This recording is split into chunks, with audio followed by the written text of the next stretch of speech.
लोकसभा चुनाव तक थोड़ी बहुत जो रेलेवेंस है वो रहेगी।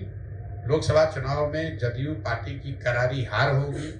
मैंने रोज कैमरे पर कहा है, उनको 5 सीट भी नहीं आएगा और उसके बाद उस दल का विघटन शुरू हो जाएगा। इन बातों को आप नोट कर लीजिए, लिख लीजिए, कैमरे पर रिकॉर्ड कर लीजिए।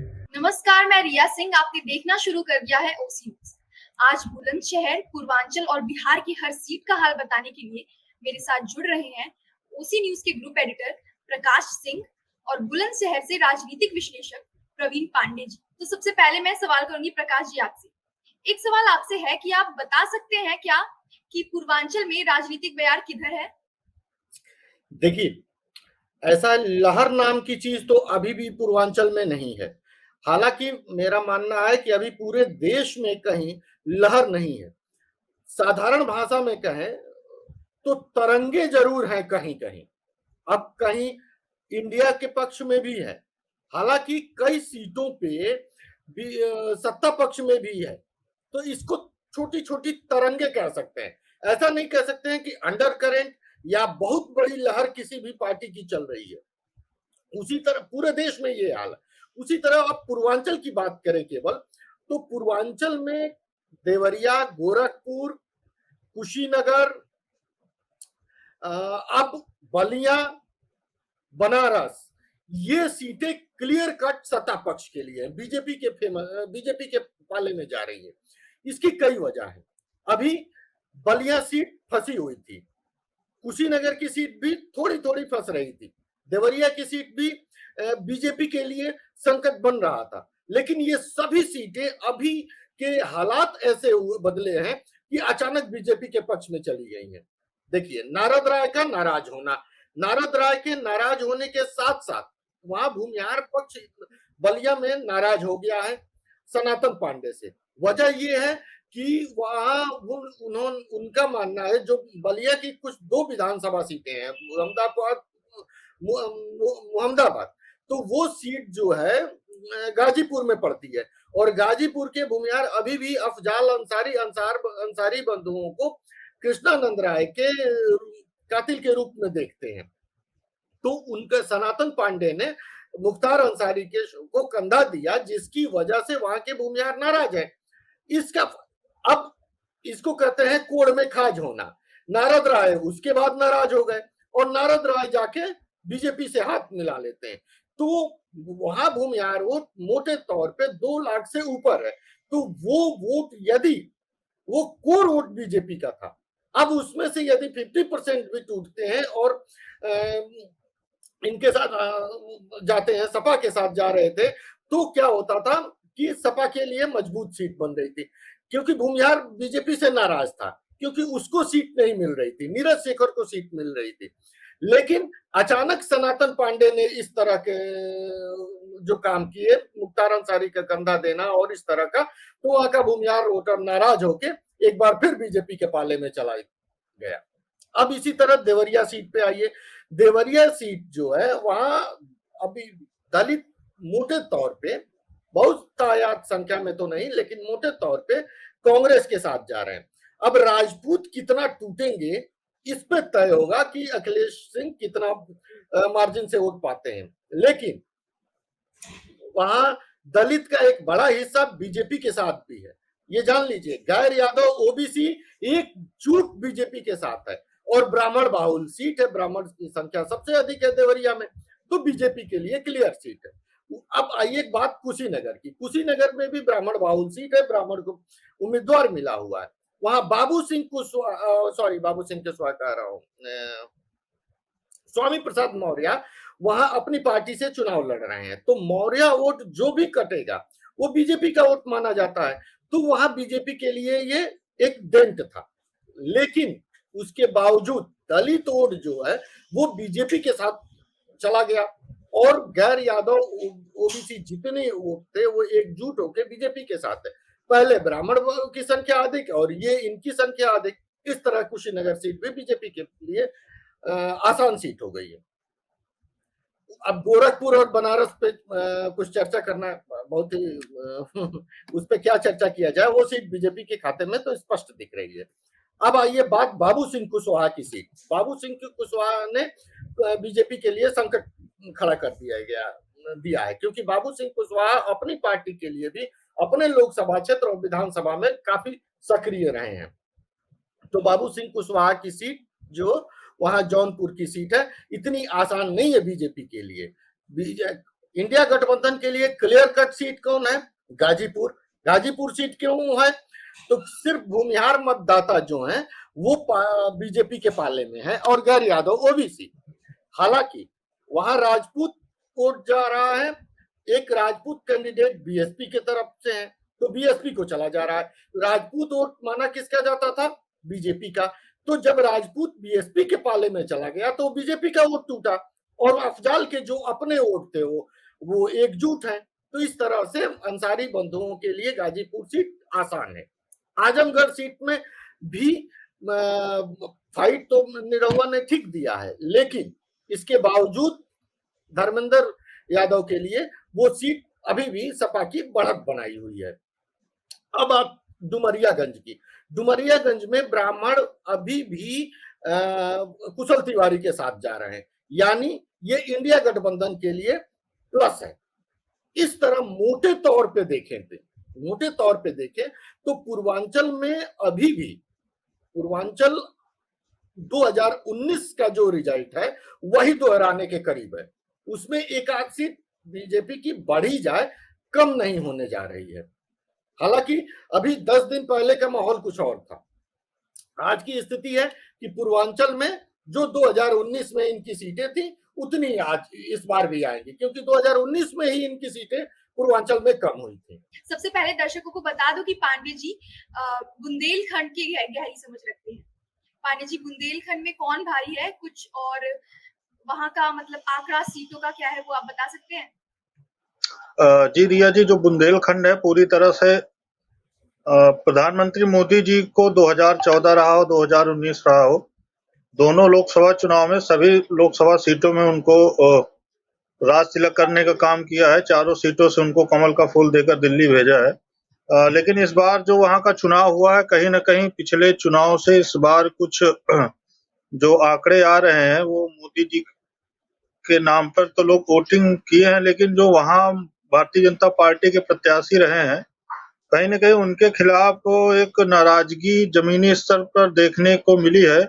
और जो समाजवादी पार्टी और बहुजन समाजवादी पार्टी के प्रत्याशी रहे हैं, चाहे बांदा चित्रकूट सीट ले लिया जाए, चाहे झांसी ले लिया जाए, चाहे महोबा हमीरपुर या उरई जालौन, इन सभी सीटों पर बड़ी मजबूती के साथ चुनाव दिखा है। तो निश्चित तौर पर इस बार जो चुनाव हुआ है 14-19 की अपेक्षा में इस बार काफी मशक्कत भरा चुनाव दिखा है। कहीं किसी को ये अंदाजा लगाना बिल्कुल आसान नहीं लग रहा कि कौन किधर भारी पड़ रहा है। लेकिन जो बसपा के प्रत्याशी रहे हैं, कहीं न कहीं उनसे भारतीय जनता पार्टी को ही कहीं न कहीं नुकसान होता दिख रहा है इन चारों सीटों पर।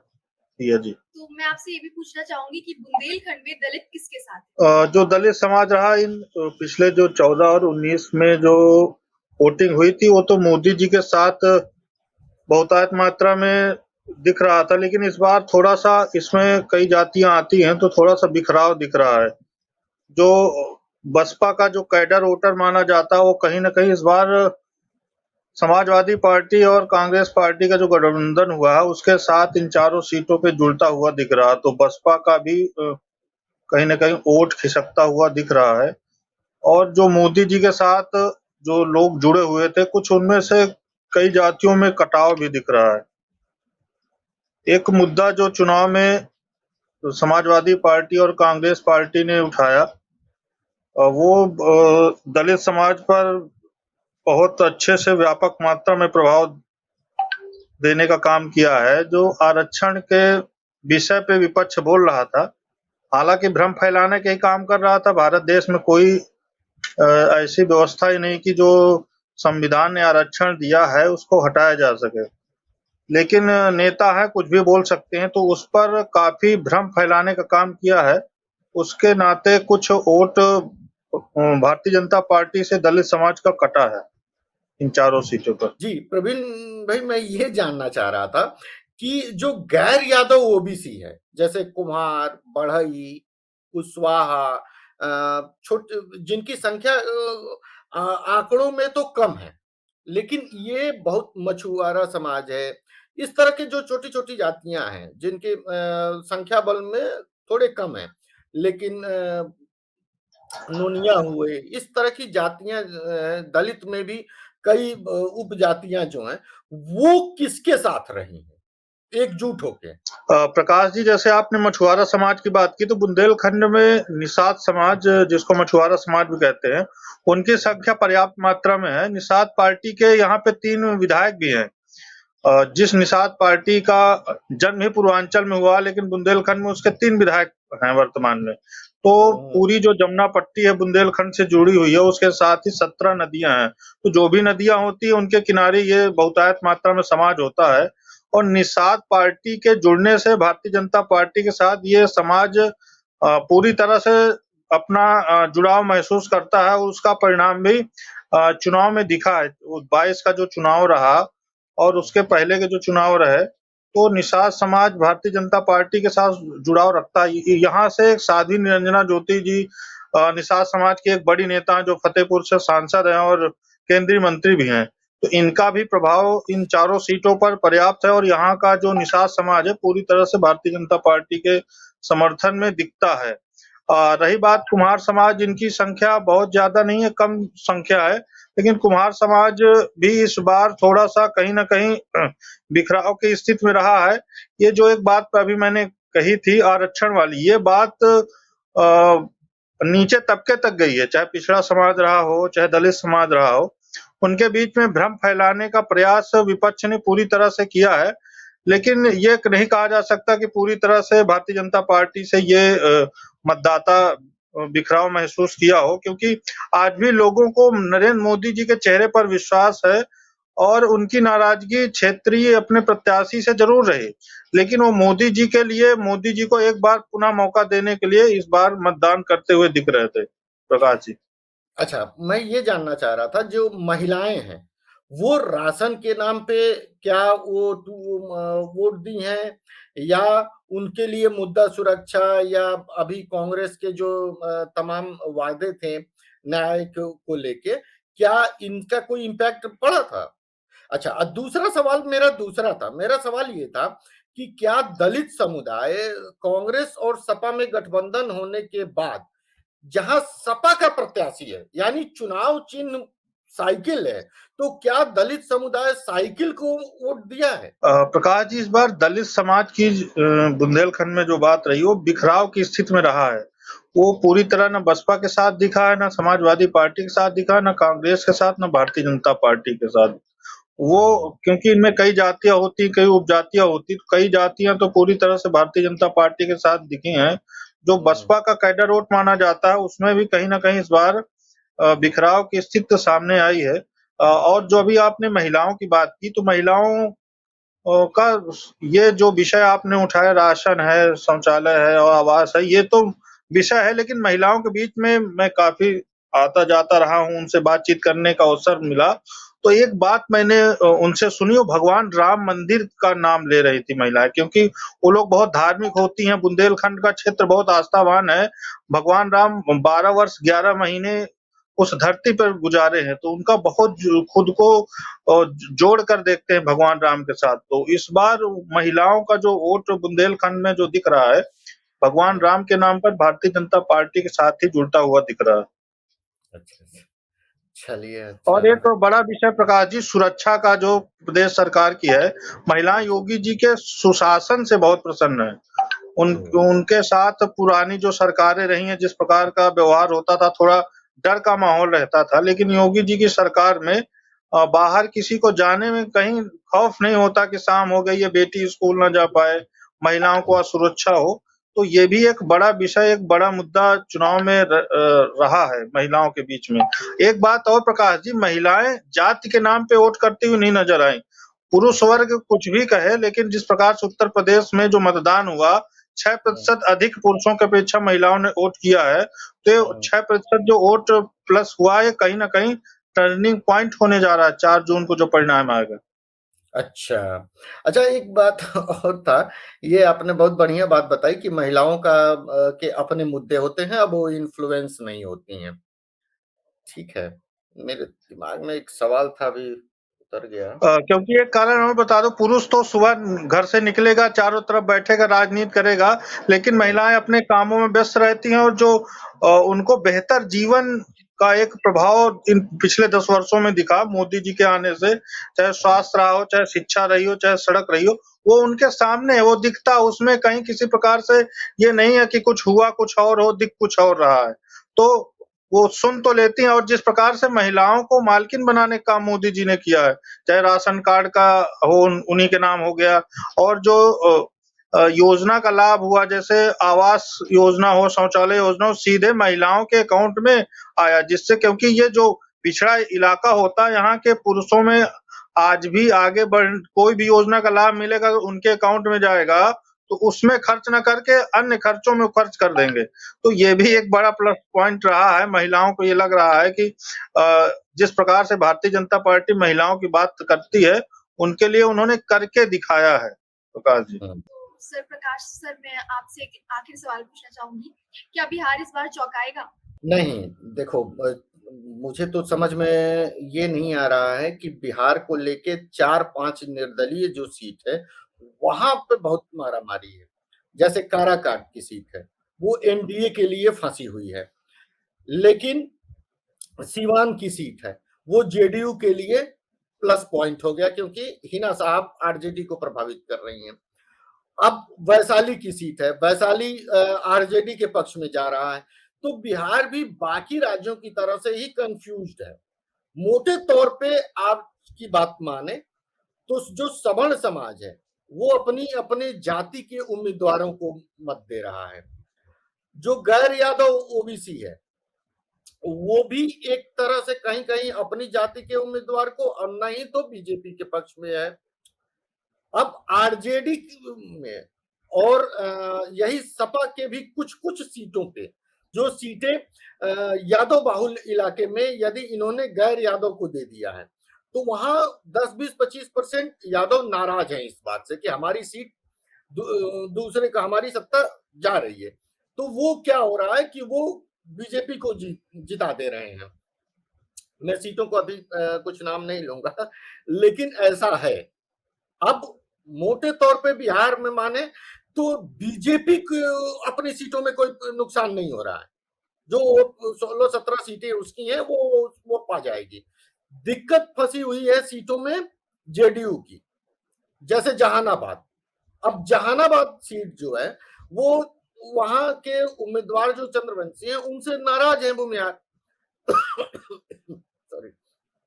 तो वहां या तो वो निर्दलीय को वोट दे रहे हैं। अब ये नाराजगी है, तो जो कोर वोटर है जेडीयू का, बीजेपी का, जब वो नाराज हो जाएगा उम्मीदवार से और वो किसी दूसरे को दे देगा या बूथ पे फाइट नहीं करेगा, तो क्या होगा?